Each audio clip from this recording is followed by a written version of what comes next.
मंगलम भगवान वीरो मंगलम गौतम गणि मंगलम कुंद कुंदार्यो जैन धर्मोस्तु मंगलम सर्वमंगल मांगल्यम सर्वकल्याणकारकम प्रधानम सर्वधर्माणां जैनम जयतु शासनम जैनम जयतु शासनम। बीतरागी देव शास्त्र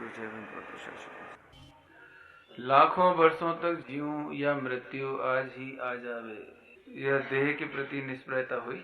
इसकी चर्चा कल हुई थी अपनी। ज्ञानियों को मृत्यु का भय नहीं होता, क्योंकि मृत्यु होती किसकी है? आत्मा की मृत्यु होती नहीं है और देह की मृत्यु होती नहीं। मृत्यु होती किसकी है? यह मात्र लोक व्यवहार का एक कथन है बस। देह और आत्मा के विरह होने का नाम, वियोग हो जाने का नाम जगत में मृत्यु कहते हैं, परंतु आत्मा तो मरते ही नहीं है और देह मरी मरा ही है। वो मरेगी कैसे? क्योंकि देह तो पहले से ही अचेतन है। मेरी जिंदगानी से जिंदा हुई, शरीर कैसा है? मेरी जिंदगानी से जिंदा हुई। जिंदगानी तो आत्मा की थी, नाम इसका हो गया कि जिंदा हो गई। समझ आया? इसकी चर्चा अपनी कल हो गई थी। इस देह के खातिर अवक्ष वक्षण आदि नहीं करना, नहीं करते हैं, नहीं करने की भावना भाते हैं, उसकी चर्चा कल की थी अपन ने। इस लाइन के विस्तार में जाना चाहेंगे तो पूरा समाधि मरण सुनना पड़ेगा, है ना? पूरी समाधि मरण की चर्चा है इसमें। वास्तव में अनंत काल के लिए अजर अमर पद प्राप्त करने की बात है।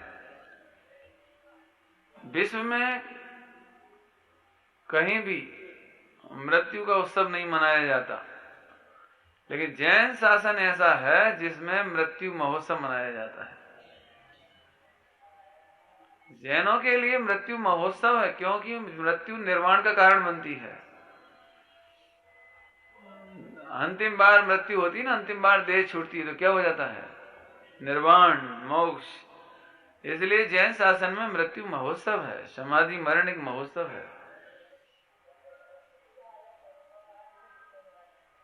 समझ में? इसलिए हम मां भाग्यशाली हैं। आइए आगे की लाइनों का अर्थ करते हैं। अथवा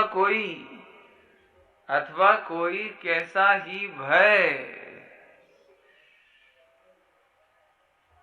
वो तो सीधी बात है, सम्यक दर्शन हो तो ये बात समझ में आती है। बिना सम्यक दर्शन के तो ऐसा लगता है ये फालतू की बातें हैं भैया। नहीं, कोई करके तो बताए। लोग ऐसा कहते कोई करके तो बताए, लेकिन कोई करने वाले हैं जब तो चर्चा हो ही रही है? अरे वर्तमान समय में निभना मुश्किल है, बिल्कुल सरल है, बशर्ते आत्मा की खबर हो। बस देखो, कोई कैसा ही भय या लालच देने आवे।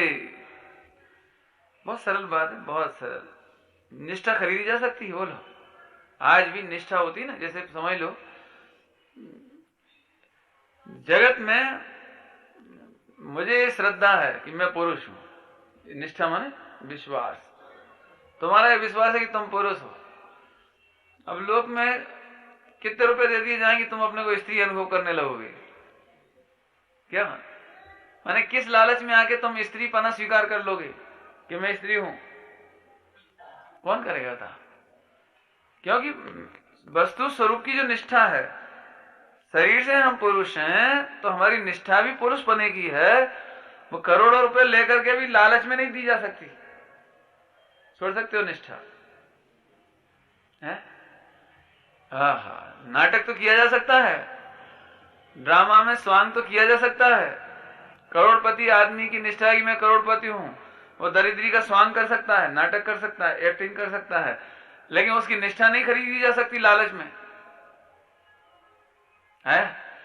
जैसे लालच से, इसीलिए शब्द है कोई कैसा भी भय या लालच। ऐसे कोई हमें कितना ही लालच दे, लेकिन हमारी निष्ठा नहीं खरीदी जा सकती। क्या मतलब? मैं आत्मा हूं, ये निष्ठा नहीं खरीदी जा सकती। और इसका वो पेट खोलो थोड़ा सा। शुभ भाव से मेरा कल्याण हो सकता है, पुण्य भाव से भी मेरा भला हो सकता है, ये कल्पना स्वप्न में नहीं हो सकती, चाहे कितनी लालच दो आप। ज्ञानियों को भी ये बात खबर है कि पुण्य भाव से स्वर्ग होता है। और कोई उपदेश में भी कहे, और जिनवाणी में भी लिखा है पुण्य भाव से बढ़िया स्वर्ग होते हैं, चक्रवर्ती होते हैं, इंद्र बन जाते हैं, इसलिए पुण्य करना चाहिए। भाषा तो व्यवहार की ऐसी होती है, पुण्य करना चाहिए।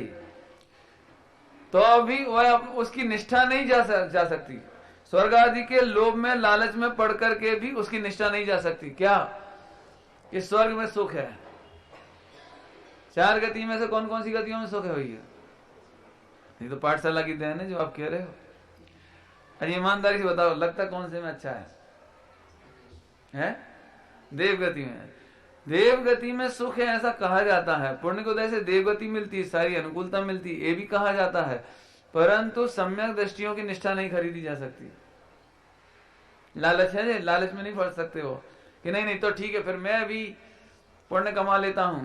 पुण्य हो जाए सो ठीक, और पुण्य के उदय में स्वर्गाधिक मिल जाए सो ठीक, परंतु उसकी निष्ठा नहीं जाती।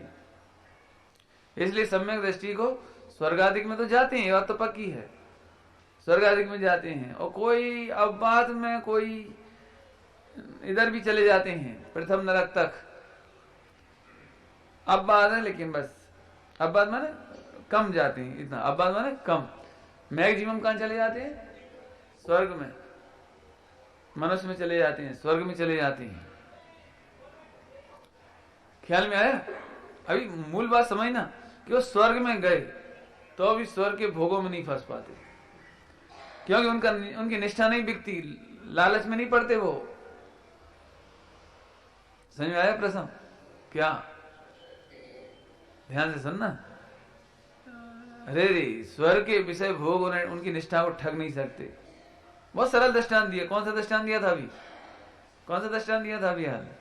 कि जैसे मैं पुरुष हूं तो किसी के भय से स्त्री बन जाएंगे, हम स्त्री बन जाएंगे माने अपने को स्त्री अनुभव करने लगेंगे, भय से या लालच से। दो बात आई ना इसमें।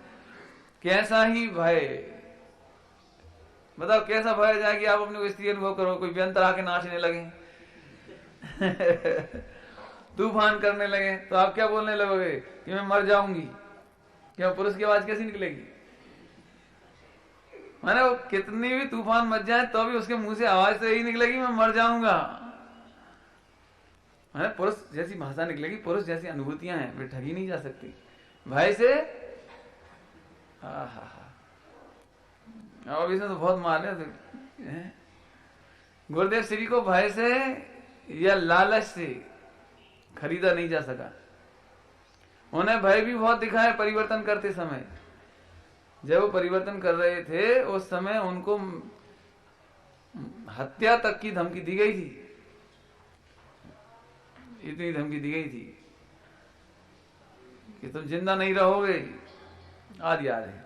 और दूसरी तरफ से लालच भी दिया कि आप कहो तो आपको जितने कहो उतने हीरों से तोल दें, सोने से तोल दें, और उस सोने से मंदिर बनवा दें, जितने आप जैसा मंदिर बनाने के लिए कहो वैसा बनवा दें। और आखिरी शर्त तो यहां तक आ गई थी कि आपको दिगंबर शास्त्र पढ़ना है तो आप दिगंबर शास्त्र ही पढ़ना। आप स्थानक में बैठ करके भी गादी पर समय सारजी का ही प्रवचन करना, हमें कोई इनकार नहीं है, बस मुंह पट्टी मत छोड़ो आप। इतना भी धमकी भी दी और लालच भी दिए।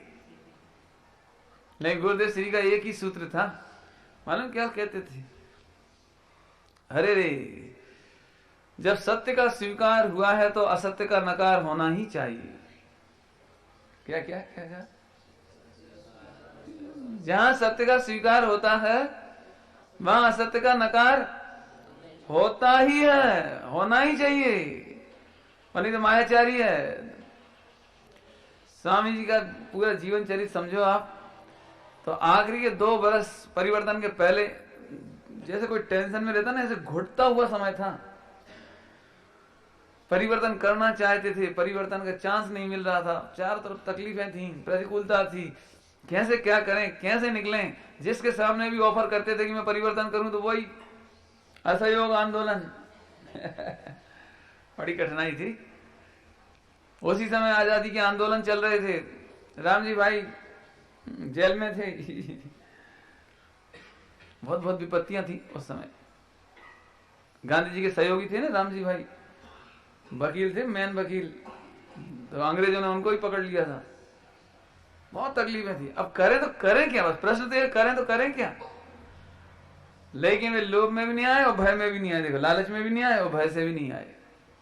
हा ध्यान से समझना, आत्म कल्याण कैसे पुरुषार्थ का नाम है। आत्म कल्याण क्या कहें, वैराग्य व्यवस्थाएं नहीं खोजती, वैराग्य सुविधाएं नहीं ढूंढती। क्या कहा, हमें तो वैराग्य आए तो सबसे पहले ऐसा लगता, देखो भाई व्यवस्था हमारे अनुकूल होनी चाहिए। नहीं, छिंदवाड़ा तब बुलाना भैया जब हमारे लिए अच्छा सा कमरा हो, नहीं भोजन पानी की व्यवस्था ठीक हो।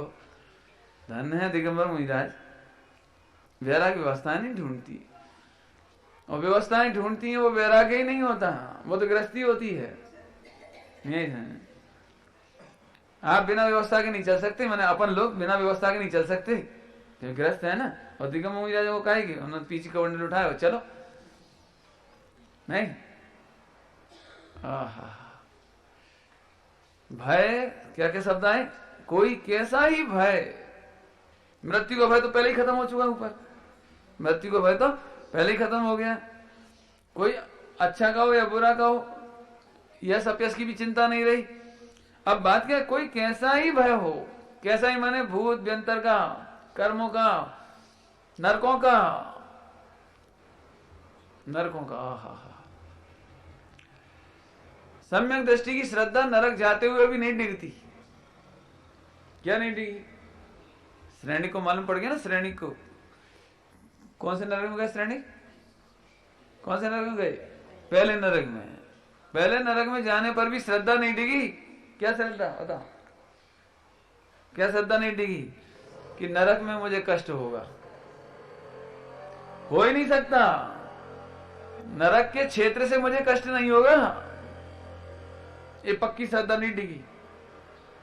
क्योंकि आत्मा अपनी योग्यता से दुखी होता है, आत्मा बहिरंग संयोग से दुखी नहीं होता। नहीं ऐसे बोलो जी मंदिर में आनंद आता ही दुख होता है, आनंद आता है। लेकिन अभी तुम्हें गाली गलौज का माहौल हो जाए और चंदन ही चंदन को गाली मिले ढेर सारी, सब बुराइयां करें चंदन की, तो फिर चंदन को ये मंदिर कैसा लगेगा अब यहाँ कोई तुम्हें काट पीट नहीं रहा, अभी केवल गालियां दी गई, मतलब बुराइयां की गई हैं और भरी सभा में कह दिया गया, तो सही बताओ कैसा लगेगा। फिर तो ऐसा लगेगा हम तो भैया अब स्वप्न में भी नहीं जाएंगे नहीं। हा ऐसे नरक में कोई कष्ट नहीं है, नरक में जो कष्ट है वो अपनी समझ का कष्ट है। हम पर में सुख दुख मानते हैं, ये कष्ट है, काय का कष्ट है। नरक में भी सम्यक दृष्टि प्रसन्न है, सुखी हैं, आनंद कर रहे हैं। बहुत सरल दृष्टांत देके समझाऊंगा, वो बात आ गई इसलिए कहना पड़ेगा। क्या आपको क्या लगता है, बढ़िया बढ़िया मिठाइयां खिलाई जाएं, सोने के सिंहासन पे बिठाया जाए, बस गालियां दी जाएं, मतलब गाली भी नहीं, एक गाली बस। कौन सी गाली, गाली मतलब बुराई, बुरी भाषा को, खा लो भुक्कड़ो फिर कब मौका मिलेगा।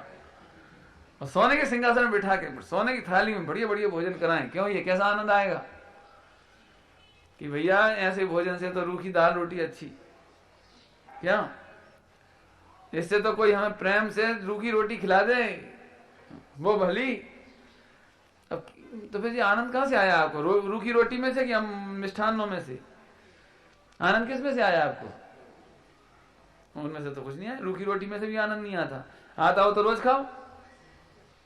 रूखी रोटी में आनंद नहीं है और मिष्ठान्न में, सरस भोजन में आनंद नहीं है, आनंद आपकी निराकुलता में है। आप निराकुलता पूर्वक जिसे भोजन कर लोगे वो अमृत है, समझ में है। इसलिए आयुर्वेद में कहा है आपके पुण्य प्रमाण जैसा भोजन मिला हो उसे अमृत समझ करके ग्रहण करो, मैंने उसे संतोष भाव से ग्रहण करो, उसमें मीन में एक मत निकालो, कमियां नहीं निकालो, प्रसन्नता से भोजन करो, जो मिल गया है वही। ये मत सोचो कि आज का भोजन कल से खराब है कि अच्छा है। कॉलेज की जब हम उसमें गए ना, आरएसएस नहीं, एनएसएस रहता है कॉलेज में, तो वहां पर जब भोजन करने बैठते ना तो सबसे पहले एक वाक्य बोलना पड़ता है। हमारे यहाँ तो बोलते थे, यहाँ भी बोलते होंगे पता नहीं। एनएसएस में सबसे पहले भोजन करने बैठे, ये आज का भोजन सबसे अच्छा। कंपैरिजन करो ही मत, समझना ध्यान से। सम्यक दर्शन उधार सुख नहीं है, सम्यक दर्शन भविष्य का सुख नहीं है। क्या क्या कहा? सम्यक दर्शन भविष्य का सुख नहीं है, सम्यक दर्शन वर्तमान पर्याय का सुख है। और नहीं तो फिर हम इसको सुख ही नहीं कहेंगे, सम्यक दर्शन को अच्छा ही नहीं कहेंगे कि अभी तो सम्यक दर्शन कर लो भैया, थोड़ा दुख उठा लो और फिर सुख होगा। सम्यक दर्शन माने नगद आनंद। नरक में भी जीव सम्यक दृष्टि है तो नगद आनंद ले रहा है। सुख दुख की कल्पनाएं तो समझाने के लिए व्यवहार नए से कही जाती हैं। कौन सा नए लगेगा बता सकते हो? नरक में सुख है, ये दुख है, स्वर्ग में सुख है, कौन सा नए? वाह, उपचरित बस पहले नंबर की बात है। मैंने सबसे कम सत्य का भजन, सत्य का भजन सबसे कम है इधर, ठीक है? समझ में आया? हाँ, क्या गजब, देखो तो सही, कोई कैसा ही भय। अब मैं देखो, अभी चर्चा तो बहुत हो गई, फिर भी एक बात कहना चाहते हैं आपसे हम। आप पुराण बांचो और कभी अपनी तुलना उनसे करो, खास तौर से मैना सुंदरी से करके तो देखो। महावीर भगवान की मौसी, चौथा काल, महावीर भगवान की मौसी, और चौराहों पर नीलाम हो रही। कल्पना तो करो जरा। लेकिन ऐसे ऐसे भयों से और लालच वेश्या ने लालच दिए, सेठानी ने भय दिखाया, लेकिन अपने सील से नहीं डिगी, अपनी श्रद्धा से नहीं डिगी। इतने विपरीत परिस्थितियों में भी उसने सेठानी की निंदा नहीं की, नौकरानी से या किसी से भी निंदा नहीं करी। कष्ट उसी ने दिए और उसी ने उनको बचाया। सेठ जी से सेठानी को बचाने वाली कौन? चंदन वाला। सेठ जी कितना गुस्सा आया हुआ, एक निर्दोष पवित्र आत्मा जिसके हाथों आज हमारे घर में महावीर भगवान का आहार हुआ, वो भी 175 दिन बाद, तो कितना अतिशयकारी रहा होगा वो आहार। और मेरी पत्नी ने इसको तकलीफ दी, इसके सील पर दोष लगाया, शंका की। कितना गुस्सा आएगा तुम्हें, कितना गुस्सा आएगा यदि ऐसा प्रसंग हो जाए तो। लेकिन उसने कहा नहीं, माता जी की कोई दोष नहीं, माता जी का कोई दोष नहीं है। हे पिताजी, यदि आप अपनी पुत्री पर विश्वास करते हो, पुत्री को चाहते हो, तो मेरी माता को एक वाक्य मत कहो, एक शब्द नहीं कहना। अब कल्पना तो करो उस मैना सुंदरी की, हाँ, चंदन वाला है, ये जो भील के द्वारा वो क्या क्या जगह जगह हैरान परेशान होती हुई वो नीलाम हो गई। हो अपने पास इतना कष्ट तो नहीं है। आज पुराण पुरुषों की तुलना में मैं समझता हूं हमें ना तो कोई इतना भय दे रहा है और ना इतना लालच है किसी का। लेकिन फिर से कहता हूं, पुराण पुरुषों को आप पढ़ो, एक नहीं लंबी लाइन है पूरी है। अरे हमसे तो फिर वो सिंह अच्छा था, हमसे तो अच्छे फिर हाथी थे पारसनाथ भगवान का जीव। ऐसी पर्याय में होने पर भी जहां पर मांसाहार ही करता है शेर, प्राण देना मंजूर किया लेकिन मांस खाना मंजूर नहीं किया। देखो गजब तो देखो। हाथी के बारे में आता पारसनाथ भगवान के पुराण में, निज सील कबहु नहीं खोवे, हत निदिशि भूल न जोवे। स्पर्शन इंद्री में सबसे ज्यादा यदि तकलीफ है तो हाथी को, हाथी के बिना रह नहीं सकता वो। और देख ले तो लाख कष्ट में पड़ करके भी उसका पीछा करे, इतना तीव्र। और इसके बावजूद भी सम्यक दर्शन होते ही परिणति कैसी हुई? हत निदिश भूल न जोबे, भूल न जोबे माने भूल करके नहीं देखता। निज सील कबहु नहीं खोवे, सूखे तृण पल्लव भक्षे, परिमर्दित मार्ग गच्छे। रात को नहीं चलता था हाथी, पंचमूल स्थान वर्ती था ने, रात को नहीं चलता था, दिन में चलता था। कब? परिमर्दित, जिस रास्ते पर, जिस पगडंडी पर बहुत सारे पशु पक्षी, पशु और मनुष्य निकल जाएं, उस मार्ग पर से चलता था। क्यों? उसका कारण था, जंगल में रहता था ना, तो पक्की सड़कें तो थी नहीं ऐसी, तो घास होती है, घास। तो जो पंचम स्थान बढ़ती होते हैं वो घास पर पांव नहीं रखते, तो हाथी भी पांव नहीं रखता था। जब बहुत सारे पशु उन पर से निकल जाएं तो उसको कहते थे परिमर्दित, परिमार्जन हो गया ना, जिस दब गई वो जमीन, तब उसके ऊपर से जाता था, वो पगडंडी पर से जाता था, घास में से नहीं जाता था। सूखे तृण पल्लव भक्षे, हरी घास नहीं खाता था, हरी चीज नहीं खाता, सूखे। बहुत अच्छी पंक्तियां हैं सारी सारी है। अघ के भय अंग न हाले, त्रस त्रस राशि न भूल विराधे। त्रस जीवों के भूल करके भी विराधना नहीं करता। और अघ के भय अंग न हाले, अघ माने पाप, पाप के भय से वो अपने अंगों को नहीं हिलाता।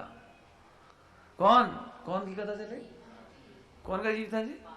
हाँ शाबाश, ऐसी एकाग्रता सुनना चाहिए, जोरदार, वेरी गुड। चलो आगे चलो, क्या कहा प्रश्न हमने? तो अघ के भय अंग न हाले, मच्छर आके बैठ जाते ना, मच्छर तो पूछ नहीं हिलाता, क्यों? पूछ हिलाएगा तो मच्छर मर जाएंगे, मच्छर का कष्ट उठा लेता। उसके कान, कान के आसपास कोई कीड़े हों तो उनको उड़ाता नहीं, क्या? वो जी मारे जाएंगे चाहे।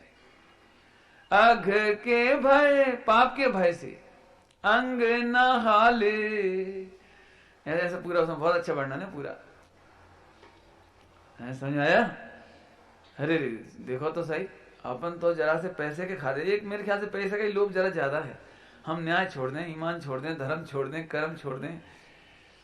60 साल के बाबा जी हों और बारात में गए हों तो 1-2 रुपए की प्लेट नहीं छोड़ी जाए। आपके यहाँ तो अच्छी स्थिति होगी, हमें पता नहीं, छिंदवाड़ा में हमें तो देख के ताज्जुब होता। 60-60 बरस के पुरुष, बुजुर्ग वृद्ध, कैसे उनको मतलब रात्रि में 12 बजे भी यदि प्लेट आ जाए बारात में तो खाने का भाव, काहे कि क्यों आया ये भाव? उन्हें ये लगता है कि हमारा आना निस्सार चला जाएगा, फ्री फोकट में ही आए, क्या ऐसा लगता है? नहीं, वैसे तो मेरे ख्याल से जैनी लोग शायद, मेरे ख्याल से ज्यादा 50 साल से ऊपर वालों की बात तो कर ही रहा हूं कम से कम, कि 90% नहीं तो 95% तक तो 50 से ऊपर वाली उम्र वाले कोको कोला वगैरह नहीं पीते होंगे जैन समाज में, पैसे की खास तौर से।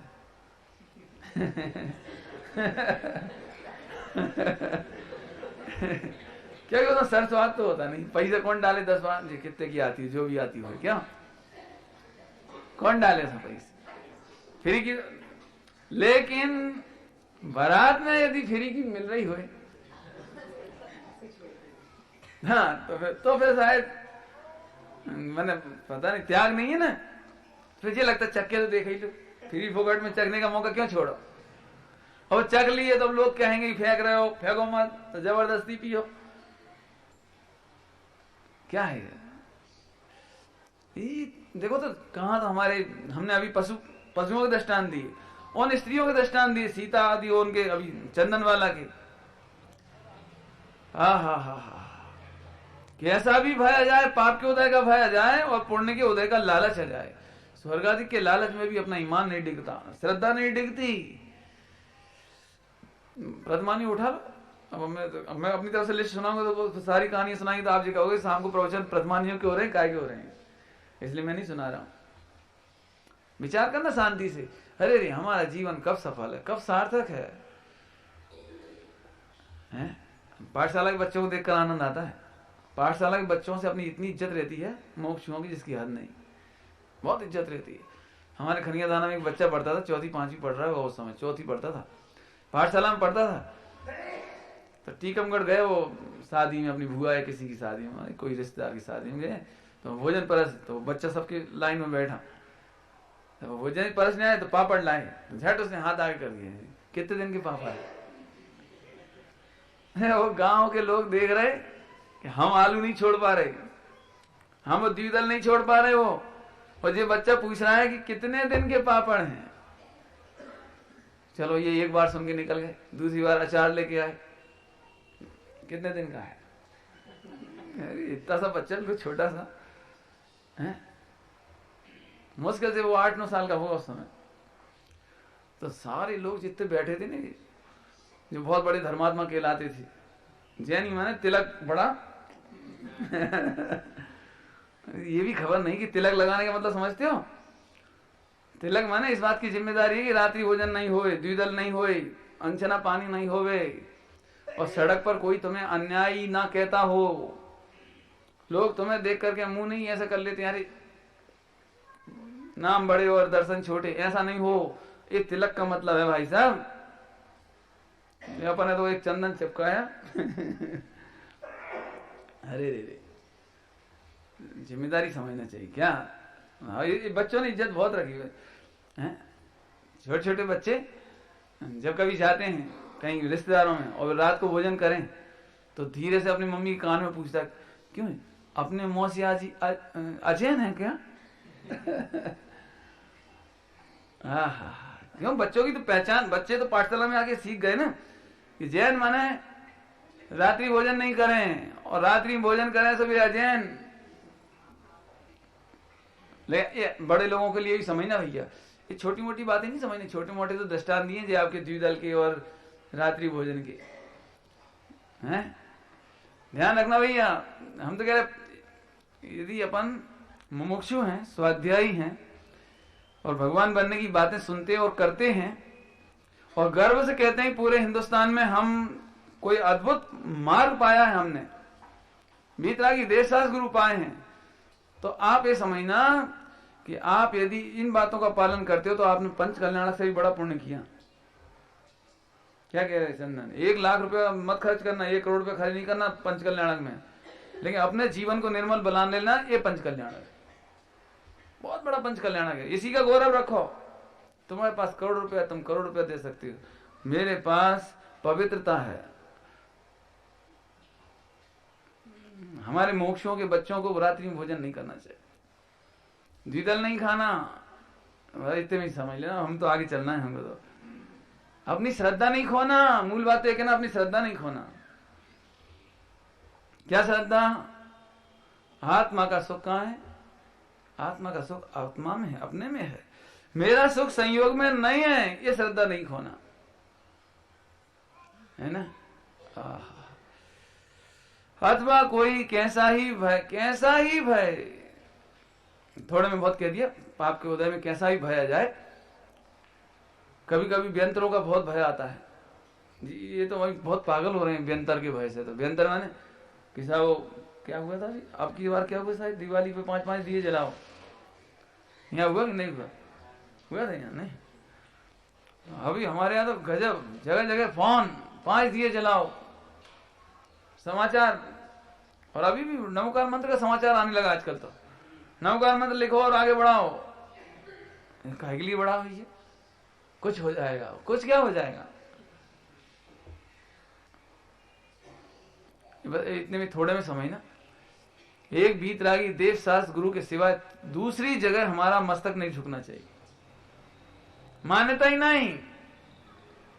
किसी भी हैरान करें तो कि तुम हैरान हो जाना, तो भी मान्यता नहीं करना कि बेहरान करते हैं। क्या मतलब? पारसनाथ भगवान पर भी तो उपसर्ग आया था ना व्यंतर का। तो अपन कौन से खेत की मूली है? क्यों? पारसनाथ भगवान ने फिर क्या किया था? क्यों क्या किया था? अर्पित ना, तो उन्होंने ऐसा किया होगा, भैया अब तो छोड़ दी। क्यों क्या किया होगा? हाँ एक होगा इंद्र से, भैया देखो तो जरा जी। नहीं क्या? अरे रे व्यंतर की क्या ताकत थी उनके सामने, क्या ताकत थी। लेकिन वे जानते थे ये मुझे दुख दे नहीं सकता, अपनी श्रद्धा नहीं छोड़ी। ये पार्श्वनाथ भगवान का दृष्टांत दिया ना, ऐसे आप अपने जीवन में लगाओ। कैसे भी कष्ट का उदय आ जाए, साक्षात व्यंतर नाचते हो, डरना नहीं। अपने पाप के उदय से भी दुखी नहीं होता, ये कहना है मुझे। फिर से सुनना, व्यंतरों से तो दुखी होते ही नहीं, लेकिन पाप के उदय से भी दुखी नहीं होते। पाप के उदय में भी आत्म अस्थिरता से दुखी होते हैं। यदि उस समय हमें भेद विज्ञान हो और आत्म स्थिरता हो तो हम आनंद करें। जैसे जैसे दृष्टांत, जैसे पारसनाथ भगवान, बोलो पाप के उदय में दुखी हुए कि नहीं हुए? बड़ी बड़ी सतियां पाप के उदय में दुखी हुए कि नहीं हुए? पांडव बोलो पाप के उदय में दुखी हुए कि नहीं हुए? हाँ, संयोग से तो दुखी होते ही नहीं, परद्रव से तो दुखी होते ही नहीं, लेकिन पाप के उदय से भी दुखी नहीं होते। ये जैन शासन का मंत्र है, अन्यत्र नहीं मिलेगी ये बात। अन्यत्र तो यही बात मिलेगी, अरे रे भैया बेड लक चलता है तो बड़ा कष्ट होता है, पाप के उदय में बहुत दुख होता है। जैन शासन कहता है ना, पाप के उदय में भी आत्म स्थिरता नहीं हो तो कष्ट होता है। कैसे कष्ट होता है? अब अभी देखो जरा, अब पाप के उदय को एक तरफ रखो, पुण्य के उदय में भी दुख होता है, पता है? फिर से सुनो, फिर से क्या कह रहे? फिर से हम क्या कहा? पाप के उदय में नहीं, पुण्य के उदय में भी जीव दुखी होता है। नहीं देखा तुमने? नहीं देखा, बता दें। आपको पुण्य का उदय आ जाए तो तृष्णा से दुखी, जैसे आज 10,000 रुपए की इनकम हुई तो पुण्य के उदय में, पाप के उदय में, लेकिन फिर भी दुखी, अरे उसके तो 20,000 की आई। अब ये कैसे दुखी हुआ जी? आत्म स्थिरता की कमी से दुखी हुआ। यदि आत्म स्थिरता होती और पुण्य के उदय का ज्ञान होता और जितना मिला उसमें संतोष होता तो कष्ट क्यों होता? बोला, आपकी पुण्य का उदय है, आपको भरपेट भोजन मिलना ये पुण्य का उदय है। इसके बावजूद हम देख देख करके दुखी हो रहे, और अच्छा भोजन क्यों नहीं मिला, उन जैसा क्यों नहीं मिला, वे ऐसा क्यों खाते हैं, ऐसा हमें क्यों नहीं मिला, ऐसा सोच के दुखी नहीं हो सकते? क्यों? तुम्हें 80% नंबर आए, एकदम तबीयत खुश हुई, इतने में ही मालूम पड़ा कि तुम्हारे मित्र के 81 आए, अब तुम्हारा क्या है जी? पुण्य का उदय कि पाप का उदय है? क्या तुम्हारा तो पुण्य का उदय, 80% आए तुम्हारे नंबर, तो तुम तो फर्स्ट पास हुए। लेकिन 1%, एक नंबर से आगे वो क्यों निकल गया? आपको पुण्य के उदय में भी संतोष ना हो, भेद विज्ञान नहीं हो, आत्मज्ञान नहीं हो, तो आप दुखी ही रहोगे। समझ में आ रहा है? अब चाहे जितना फैला सकते हैं इस विषय को। त्यागी व्रति होते हैं ना, त्यागी व्रति, उनमें भी यही बात का कष्ट हो सकता है, जी मेरे से ज्यादा आचरण करता है, इसने ज्यादा प्रतिमा ले ली, मैं भी करके दिखा दूंगा। ये मेरे से अच्छे बढ़िया प्रवचन क्यों कर लेता है, इतने बढ़िया दृष्टांत कहां से ले आते हैं, और जी इतना याद कहां से हो गया इनको, ये काहे की तकलीफ है जी? या देख सका की तकलीफ अरे पुण्य का उदय में होती, कोई ऐसा नहीं पाप का ही उदय हो, क्योंकि जितना तुम्हारे पास ज्ञान है वो तुम्हारे पुण्य का उदय है, जितनी मंदकसा है वो पुण्य का उदय है।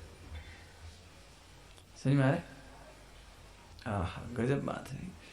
देखो इसलिए दुखी कैसे हुआ, ये दुखी कैसे हुआ? हाँ, आत्मस्थिरता की कमी, वेद विज्ञान की कमी, आत्मज्ञान का नहीं होना, आत्मस्थिरता का नहीं होना। ए दूसरी भाषा में कहो तो अपेक्षा से दुखी, तृष्णा से दुखी। कैसे दुखी?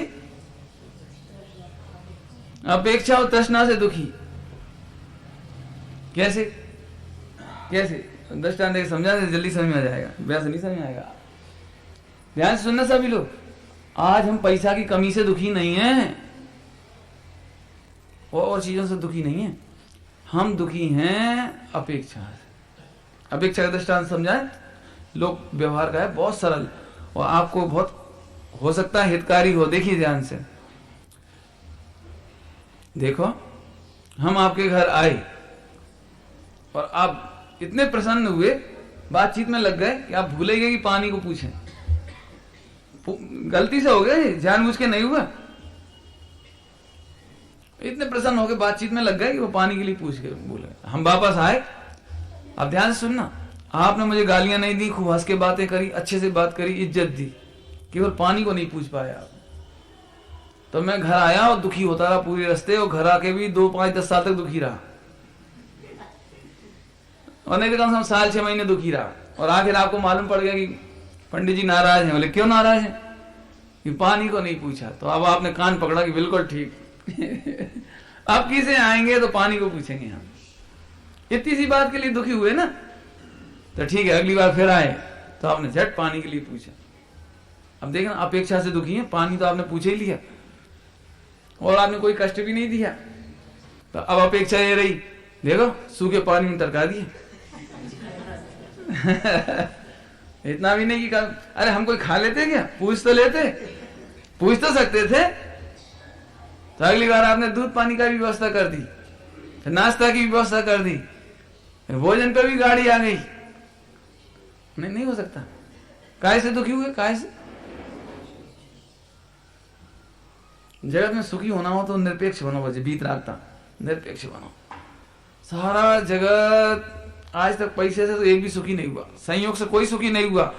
यदि दुखी हैं तो अपेक्षा से, और सुखी हुए तो काहे से? निरपेक्ष होने से। रोजाना की झंझट है, घर घर की नहीं है। बोलो, आप लखपति हो, आपने अपनी बहन के लिए 200 रुपये साड़ी दे दी, तो वहां से यही बात आई, भाभी के लिए 500 की, हमारे लिए 200 की, बस। मैं 200 में संतुष्ट नहीं हुई। और जब 1000 पति थे तब यही कहते थे, बुला तो लेते भले ही साड़ी नहीं देते। नहीं, ऐसा नहीं होता घरों। और अब ये बता दी, तृष्णा कहां तक बढ़ सकती है? आप करोड़पति हुए तो अब अपेक्षा कितनी हो जाएगी? अपेक्षा कितनी होगी? अब साड़ी अकेले की नहीं, 1500 की। अब तो ये भी कि इतने साल हुए, 20 साल, एक आध रकम ही बनवा देते। भाभी के लिए 10 तोला, तो हमारे लिए 1 तोला तो कम से कम।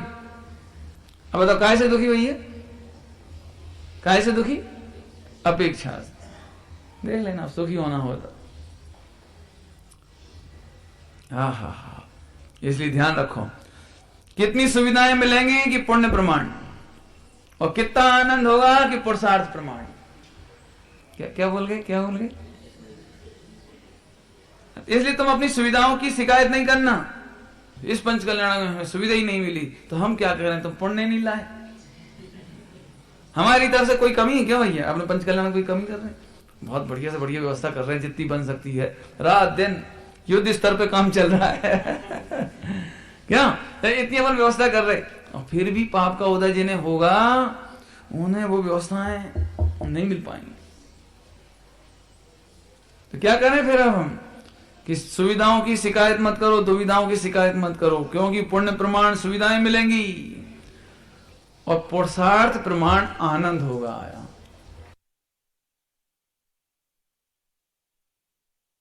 हो उसे सही से करो, ठीक प्रकार से करो।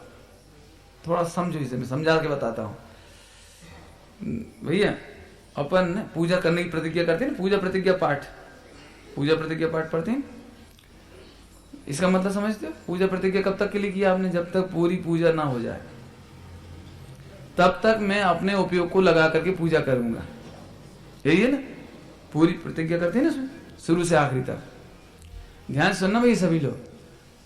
कल्पना करो कि आपने पूजा शुरू की और इतने में ही कोई समाचार आ जाए, बच्चे का, घर का जलने का, इनकम टैक्स रेट का, तो पूजा का क्या होगा? क्या होगा? क्या करेंगे बोलो? अरे बोल नहीं पा रहे, क्या करें? हाँ जी, यही तो सुनना चाहे मैंने। हमारा उपयोग इतनी जल्दी विचलित हो गया कि हम पूजा छोड़ के चलते बने। एक कथा सुनी होगी आपने धनंजय सेठ की, हैं? उनके पुत्र को सर्प ने डस लिया और वे पूजा करने में खड़े थे एकाग्रचित्त। क्या किया फिर उन्होंने? पूजा छोड़ दी कुछ नहीं, उपयोगी कार्य करते रहे। अब वो पड़ा रहा, लोग देखते रहे, नाटक कैसा लग रहा होगा। क्यों मंदिर में सब मजमा देख रहे होंगे, खड़े खड़े जी सेठ जी क्या कर रहे हैं। सेठ जी ने बिल्कुल भगवान प्रभु बस एकाग्रचित्त से पूजा ही करते रहे। यहाँ पूजा पूरी हुई, उधर वो बच्चा स्वस्थ हो गया।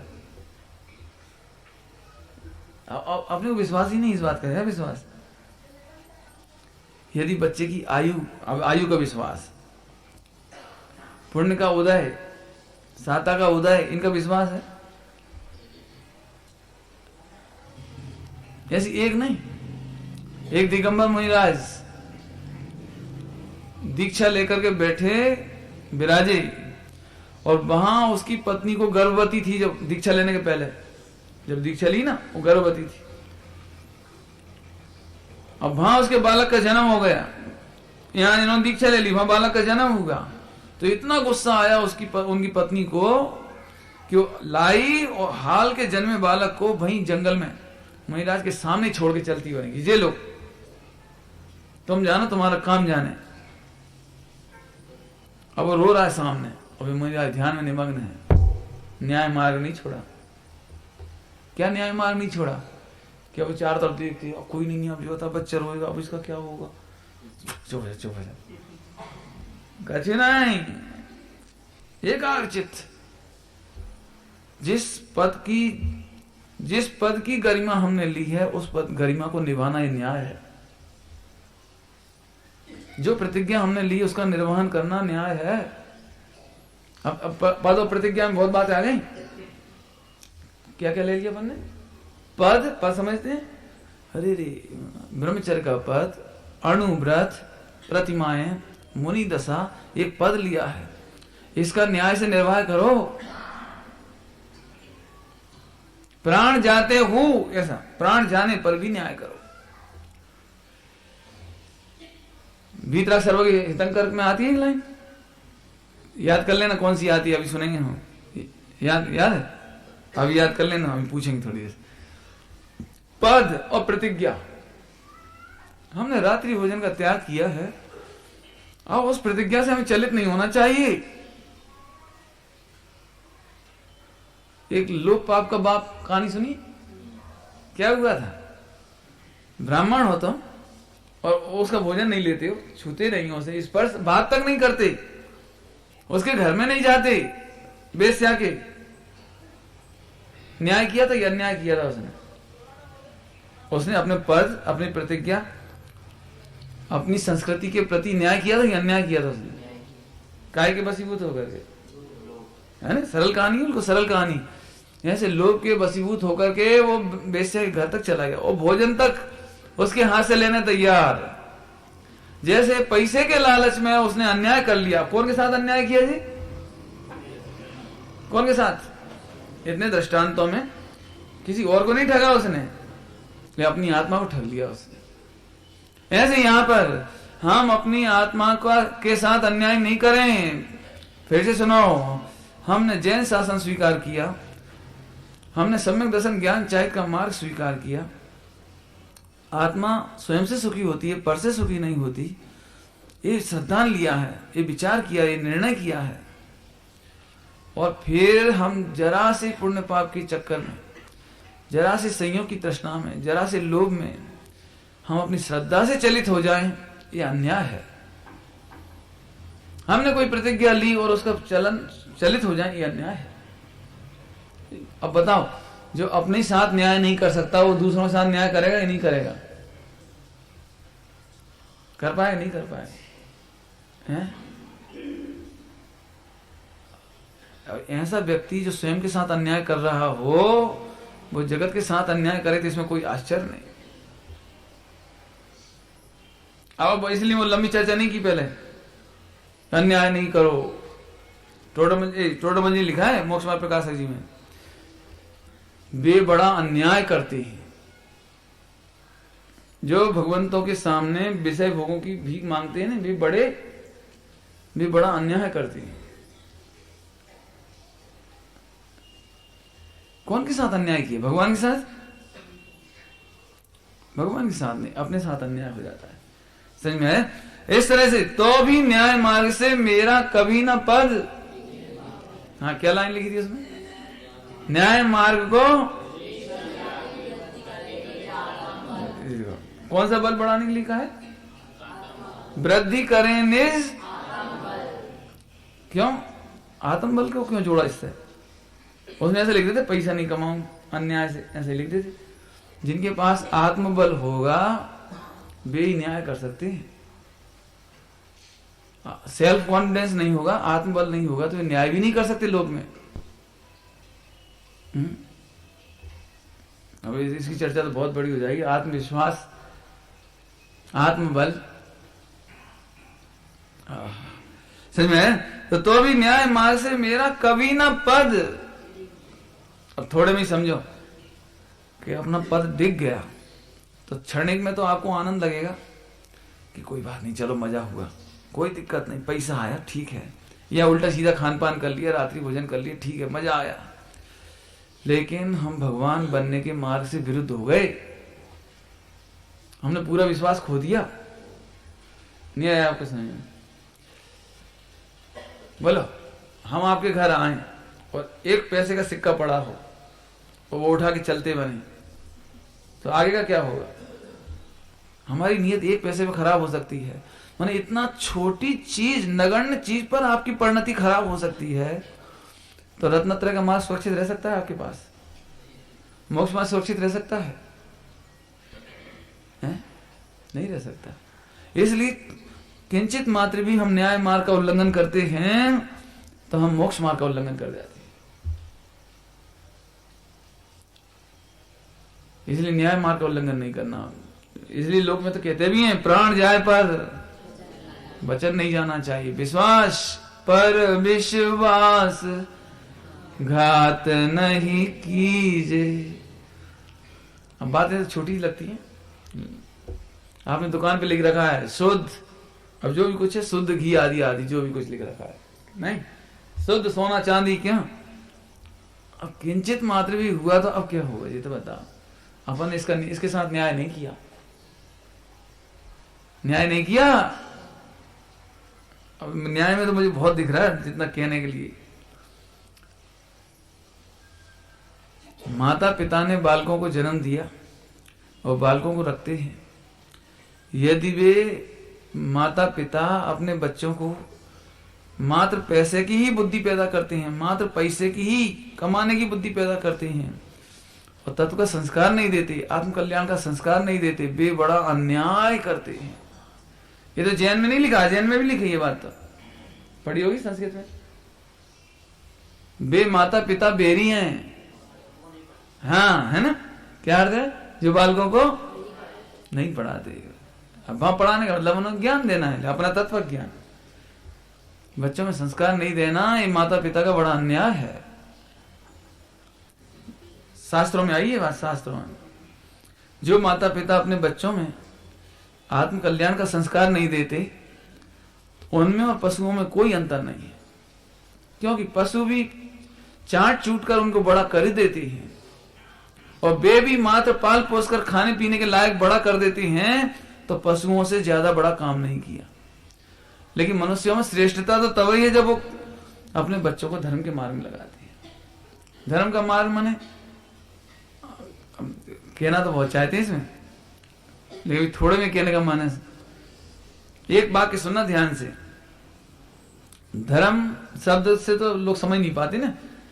धर्म माने झट ऐसा लगता है बस यही है ना। ध्यान सुनना, बढ़िया शब्द बता रहा हूं आपको। जो माता पिता अपने बच्चों को हिताहित की पहचान करना नहीं सिखा पाते, वे बड़ा अन्याय करते हैं। अब इसमें बहुत थोड़ी बात फैल गई। धर्म की बात तो फिर उतनी होती थोड़ी सी, बस पूजा पाठ, छना पानी, रात्रि भोजन आदि। लेकिन जो हिताहित की पहचान करना नहीं सिखा पाते अपने बच्चों को, वे बड़ा अन्याय करते हैं। जैसे आप अपने बच्चे को इतना नहीं सिखा पाए कि बेटा पुड़िया खाने लायक नहीं, सड़क पर घर में खाने लायक है। क्या बोलो, क्या कह गए हम? नहीं समझ आए। पुड़िया कहाँ खाने लायक है, घर में कि सड़क पर? बताओ। अपने सामने देखते देखते बच्चा तिल तिल बड़ा होता है। तिल तिल बड़ा समझ गए?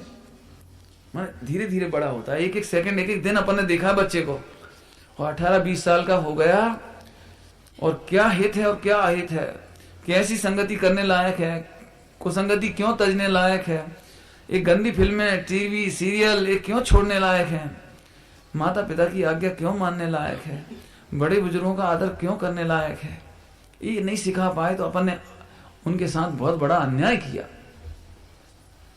अन्याय से क्यों नहीं कमाना चाहिए, ये नहीं सिखा पाए।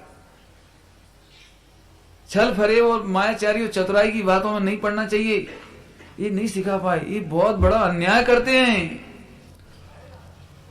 अब ध्यान से सुनो, इसका फल भी सुन लो, अन्याय का फल, कि जब तुम 20-25 साल तक बच्चे को बड़ा करते हो और वे सारी मानवीय संवेदनाएं नहीं सिखा पाए, सदाचार नहीं सिखा पाए, वे गुण नहीं सिखा पाए, सेवा परिचर्या के, उदारता के, करुणा के, तो जब 25 साल का लड़का हो गया और बहू आती है और घर में आपके प्रति करुणा नहीं रखता, सदाचार नहीं रखता, सेवा नहीं रखता, परिचर्या नहीं रखता, आपके प्रति उपेक्षा करता है, तो आप ही शिकायत करते हो कि आजकल के बहू बेटे कैसे हो गए। लेकिन वो आपने जो अन्याय किया था नहीं, उसी का फल है। यदि माता सबके प्रति करुणा करना सिखाएगी तो बच्चा ऑटोमेटिक माता के प्रति भी करुणा करेगा।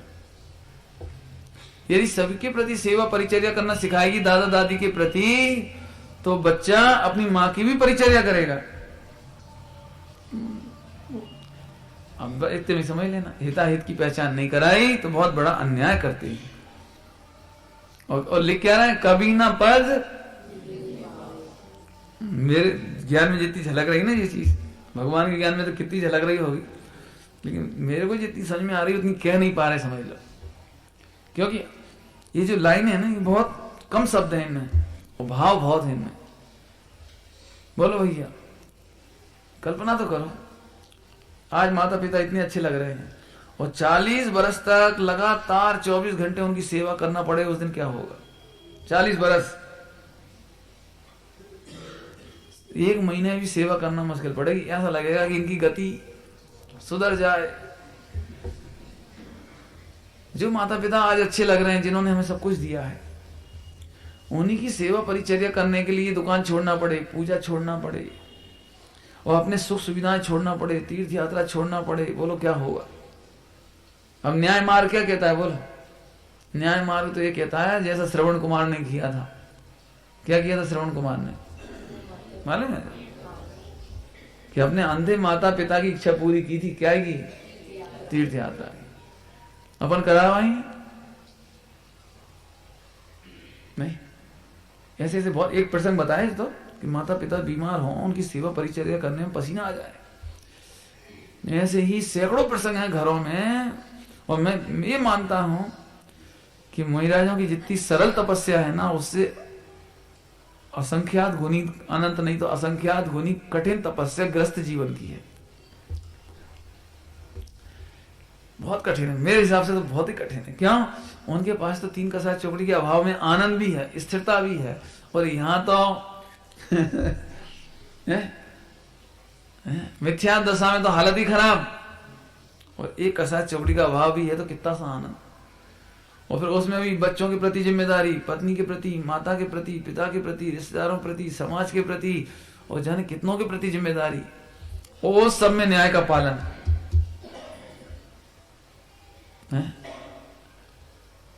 वो कौन था? सत्यवादी हरिश्चंद्र। देखो, न्याय मार्ग से नहीं डिगे, लोक की कथा है, न्याय मार्ग से नहीं डिगे। ऐसी एक नहीं, सैकड़ों।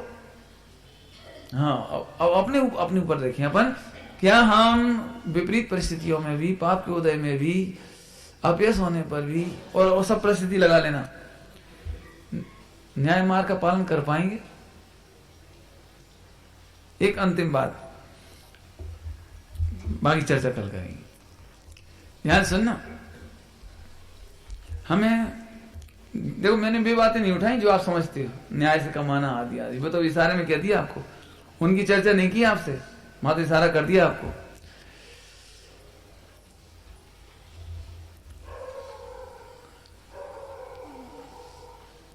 बस अंतिम बात कह रहा हूं, बहुत सोच के कह रहा हूं, समझना आप लोग सब। आज अपनी सुख सुविधाओं के खातिर बेटा बहू अपने माता पिता की सेवा करने से छूट जाना चाहते हैं, सेपरेट हो जाना चाहते हैं, और केवल एक एक करके हम कसाय नहीं करना चाहते। रोज रोज की कसाय से तो अलग होना अच्छा। बात क्या बोलते हैं? रोज रोज की कसाय से तो ले जी, कितना मायाचारी पूर्ण, कितना छल पूर्ण वाक्य है, पता है?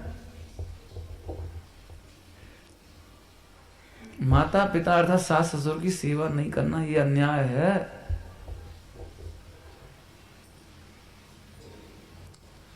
माता पिता को 4-4 लड़के हों, 3-3 लड़के हों, 5-5 लड़के हों, और फुटबॉल की तरह इस्तेमाल करना। अब तो बहुत दिन हो गए, चली जाओ उधर। ये वाक्य निकल जाना, मुझे तो लगता है कि ऐसे लोग क्या धर्म करेंगे, क्या स्वाध्याय सुनेंगे, और क्या पूजा पाठ, और क्या धर्म होता हुआ इनको भगवान ही मालिक। ये तो लौकिक विवेक की बात है। असल में माता पिता का क्या उपकार है, ये बात खबर नहीं पड़ती। अभी उपकार का मूल्यांकन नहीं हो पाता। और मैंने लौकिक विवेक की बात की, अन्याय में ना, अपनी थोड़ी सुख सुविधाओं के लिए कि हमारे बच्चे पढ़ रहे हैं, कमाई कहाँ है, इतनी सी इनकम है, हम अपना चलाएं कि तुम्हें देखें। ऐसे भाग के निकल कैसे आए?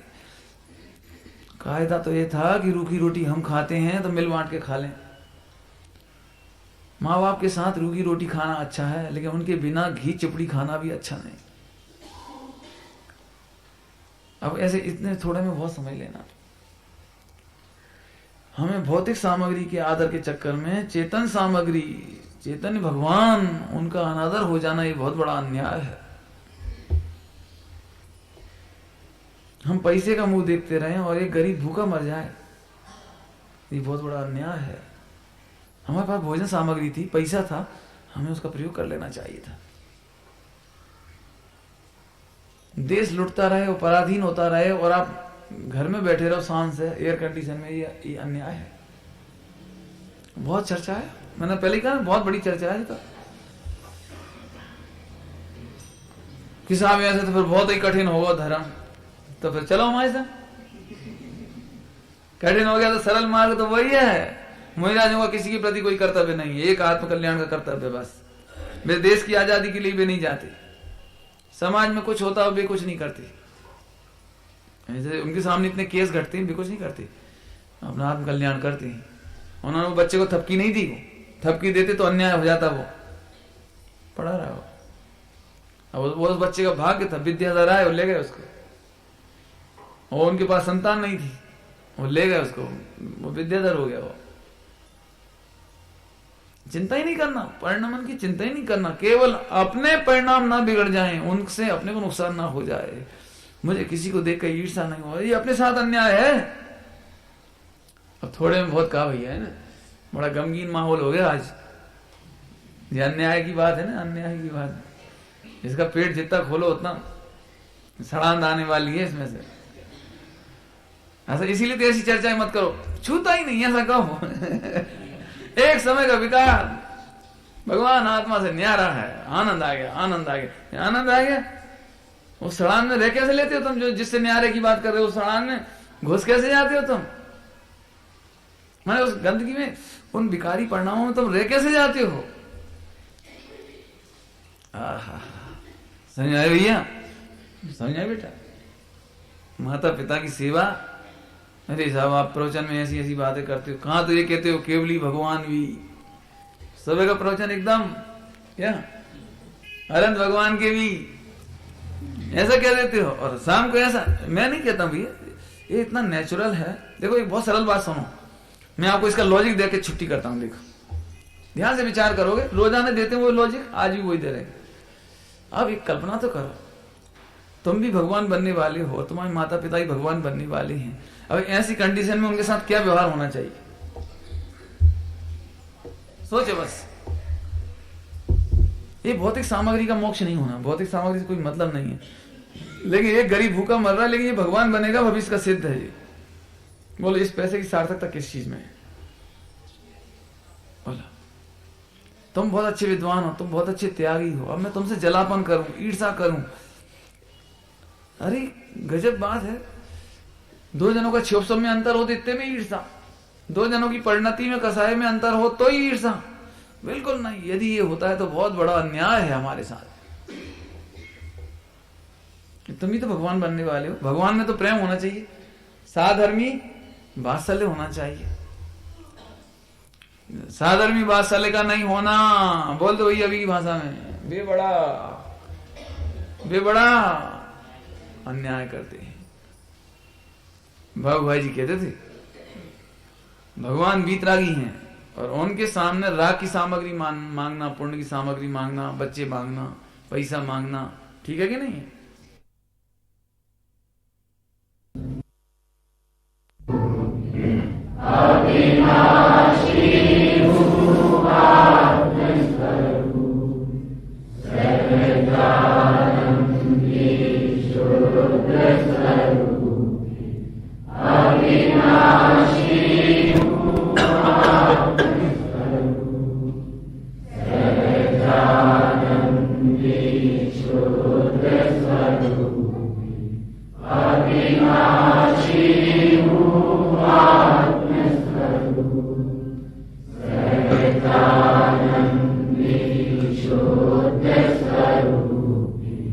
Amen.